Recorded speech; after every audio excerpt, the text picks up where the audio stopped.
Setiap hari kita keluar rumah kita, orang-orang juga keluar dari rumahnya, anak-anak juga berangkat ke sekolahan.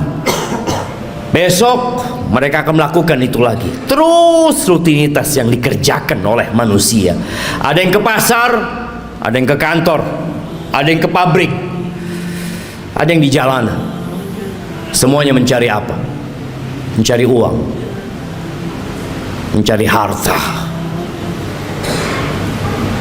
Allah telah menanamkan di dalam jiwa kita kecintaan kepada harta.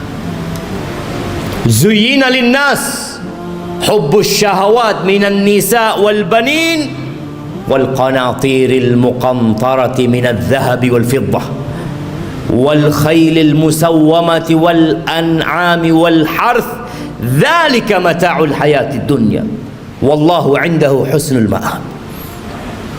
Allah menjelaskan kepada kita bahwa telah ditanamkan kecintaan syahwat kepada wanita, kepada anak-anak, kepada harta yang berlimpah ruah, yang bertumpuk-tumpuk. Dulu kuda-kuda yang mewah, sekarang mobil-mobil yang mewah. Pertanian, peternakan, itu sesuatu yang sudah dicintakan kepada kita.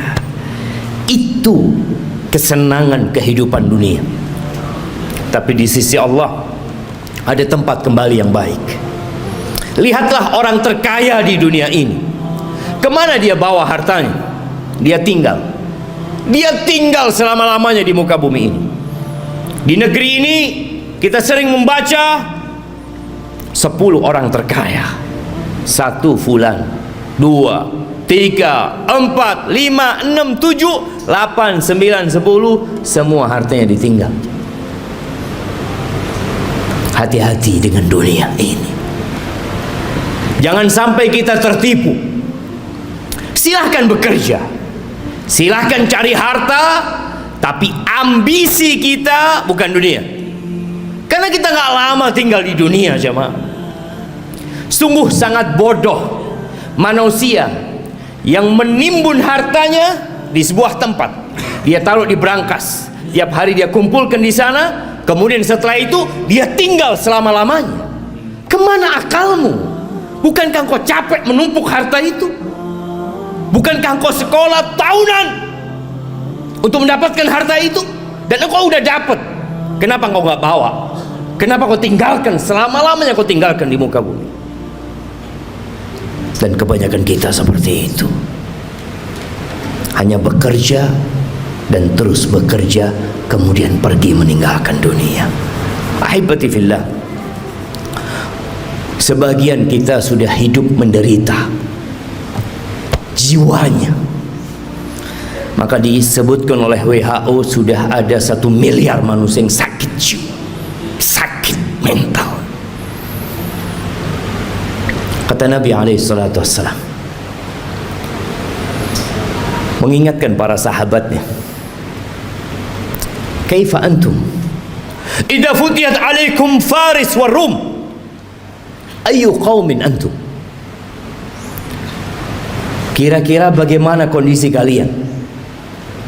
Nabi menyampaikan ini dalam kondisi sahabat susah, tidak tahu apa yang besok mereka makan. Dalam kondisi sebagian sahabat ketika berangkat perang sehari hanya makan 1 butir kurma. Sehari hanya 1 butir kurma. Rasulullah SAW menyampaikan ini dalam kondisi sahabat berangkat perang, dalam kondisi tidak ada alas kaki buat mereka, sampai kuku mereka ngelupas. Nabi menanyakan kepada mereka yang hidup menderita secara harta pada waktu itu, kira-kira bagaimana kondisi kalian apabila Persia dan Romawi ditaklukkan, kemudian harta mereka dibagikan kepada kalian? Ayu qaumin antum? Kira-kira kalian jadi orang yang seperti apa? Kata Abdurrahman bin Auf, nakun kama qala Allah atau kama yaqul Allah. Kita akan menjadi manusia seperti yang Allah inginkan, yang Allah perintahkan. Kata Nabi SAW, awa ghaira dhalik, mungkin nggak seperti itu, kata Nabi SAW. Jamaah, kita pernah susah secara ekonomi. Ingat dulu mungkin ketika motor kita motor bekas. Ingat dulu ketika kita sebagian belum menikah, nggak punya apa-apa. Kemudian terus bertingkat kondisi ekonomi kita, semakin membaik, dan terus Allah kasih lagi kepada kita. Sekarang bagaimana kondisi kita? Abdurrahman bin Auf mengatakan kita akan menjadi orang seperti yang diinginkan oleh Allah dan Rasulnya. Tapi kata Nabi SAW, mungkin nggak seperti itu kalian. Apa yang akan terjadi? Tatanafasun. Yang pertama, kalian akan bersaing. Udah punya harta banyak, yang seharusnya hidup tenang, sakit jiwa. Terus dia bersaing. Motornya kepingin lebih baik dari motor orang lain, handphonenya kepingin lebih baik dari orang lain, hartanya kepingin lebih banyak dari orang lain, rumahnya kepingin lebih bagus dari yang lainnya. Terus didorong oleh penyakit. Tatanafasun. Itu yang akan terjadi. Oke, bersaing boleh kan, selama kita tidak menzalimi orang lain. Tapi Nabi SAW mengatakan itu hanya awal yang akan terjadi. Yang kedua, thumma tatahasadun, kalian akan saling hasud setelah itu. Karena dunia ini sempit, jamaah. Kursi-kursi itu terbatas. Kalau sudah ada yang duduk di sana, yang lain nggak bisa duduk di situ. Dia harus turunkan dia. Dia harus menggantikan posisi itu. Kalian akan saling hasud. Kita lihat orang-orang yang di pasar, bagaimana kondisi jiwa mereka, yang mungkin tampak sehat-sehat menurut kita, tapi sakit jiwanya. Nabi menyampaikan kalian akan saling iri, kalian akan saling hasud. Nggak suka orang lain lebih baik dari dia daripada sisi, nggak suka dia. Padahal saudaranya Muslim, yang seharusnya dia bergembira dengan kegembiraan saudaranya, yang seharusnya dia cinta kepada saudaranya seperti dia mencintai diri dia sendiri. Tapi itu tidak terjadi. Kalian akan hasud, akan iri. Selesai enggak? Yang ketiga, thumma tatadabarun, kalian enggak saling bertegur sapa. Enggak kepingin ketemu. Kalau ketemu sama saudaranya sakit hatinya. Selesai? Belum. Yang keempat, yang akan dibawa pulang, yang akan dibawa tidur, yang akan dibawa makan, thumma tatabaghadun, kemudian kalian akan saling membenci. Kalian akan bermusuhan dengan saudara kalian sendiri. Ahibati fillah, itu penyakit yang sudah menimpa kita. Nabi SAW mengatakan, dabba ilaikum da'ul umam, sudah menyerang kalian penyakit-penyakit umat yang sebelumnya. Iri dan dengki. Ahibati fillah, tidak dilarang kita mengumpulkan harta, tapi tolong niatnya yang diperbaiki. Rasulullah SAW ketika melihat ada seorang sahabat yang bekerja keras mengumpulkan harta, kata orang-orang di kalangan sahabat yang lainnya mengatakan, laita hadza fi sabilillah, aduhai kalau kekuatan dia, energi dia itu disalurkan di jalan Allah, di jihad fi sabilillah. Maka Nabi mengatakan kepada para sahabatnya, lau kana yas'a, kalian tahu kalau orang ini keluar bekerja dalam rangka memberikan nafkah kepada kedua orang tuanya yang udah sepuh, fahuwa fi sabilillah, dia di jalan Allah. Yang kedua, lau kana kharaj yas'a ala auladin lahu sigar, kalau dia bekerja dalam rangka niatnya memberikan nafkah kepada anak-anak yang masih kecil, fahuwa fi sabilillah, dia di jalan Allah. Jangan diremehkan dia bekerja. Yang ketiga, in kana kharaja yas'a yu'iffa nafsah, kalau dia keluar bekerja dalam rangka menjaga kehormatan dirinya agar dia tidak jadi benalu di masyarakat, dia tidak menyusahkan orang lain, dia sedang ingin menjaga kehormatan dirinya, nggak ingin minta-minta sama orang, fahuwa fi sabilillah, maka dia pun di jalan Allah.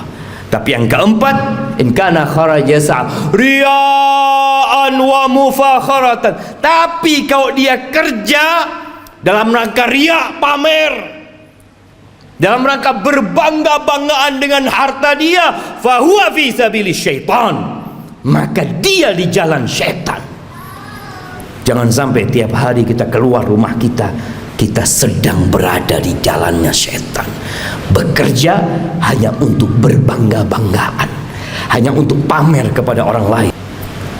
Berapa banyak dari orang-orang yang kita kenal yang telah pergi meninggalkan dunia ini, dan kita tahu hasil usaha dia, rumah yang dibangun, motor yang dimiliki, dan harta yang lainnya nggak dibawa. Nabi SAW mengatakan yatba'ul mayyit thalath, yang ikut jenazah kita kalau kita mati 3: maluhu wa ahluhu wa amaluhu. Apa yang ikut mengantarkan ke kuburan? Diantar pakai mobil-mobil, semua pada ikut ke sana, hartanya ikut berangkat. Kalau dia orang kaya, punya banyak anak buah, anak buahnya ikut mengantarkan ke kuburan. Kalau dia orang terkenal yang banyak fan-nya, akan banyak yang ikut mengantarkan ke kuburan. Ya, keluarga, harta ikut. Yang ketiga, amal. Yang 2 pulang. Tuh kita lihat ribuan orang yang mungkin mengantarkan jenazah, ada 1 yang mau tinggal di dalam? Nggak ada.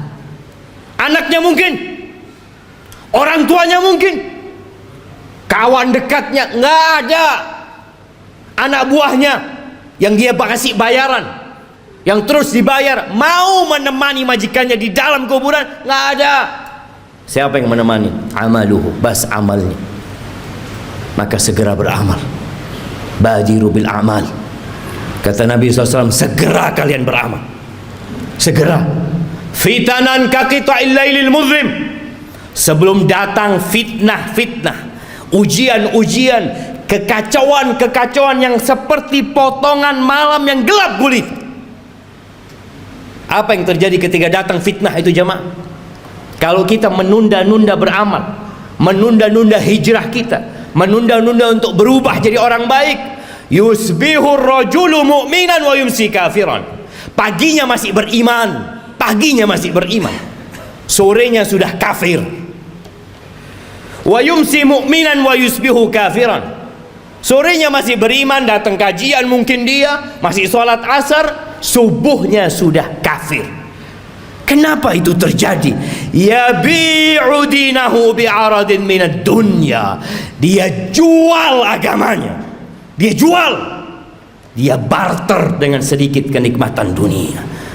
Nggak lagi mikir halal haram, yang ada dalam benaknya harta, jabatan, kedudukan, padahal semua itu akan ditinggalkan. Maka ahibati fillah, hari ini hari Jumat, harinya bersalawat buat Nabi alaihi salatu wassalam. Harinya dianjurkan kita membaca suratul Kahfi. Baca tuh surat Kahfi, baca dengan artinya, baca pesan-pesan Allah kepada kita agar kita tidak diperbudak dengan harta kita. Biasanya imam kalau salat Jumat itu membaca 2 surat, Sabbihisma rabbikal a'la dan hal ataka hadithul ghasiyah. Tolong pulang dari sini baca tafsirnya, sehingga kita tahu pesan-pesan yang Allah sampaikan agar kita tidak lebih mementingkan kehidupan dunia. Kata Allah, bal tu'thirunal hayatad dunya, tapi kalian udah dikasih nasihat, tetap kalian lebih mementingkan kehidupan dunia. Wal akhiratu khairu wa abqa, akhirat itu lebih baik dan lebih kekal.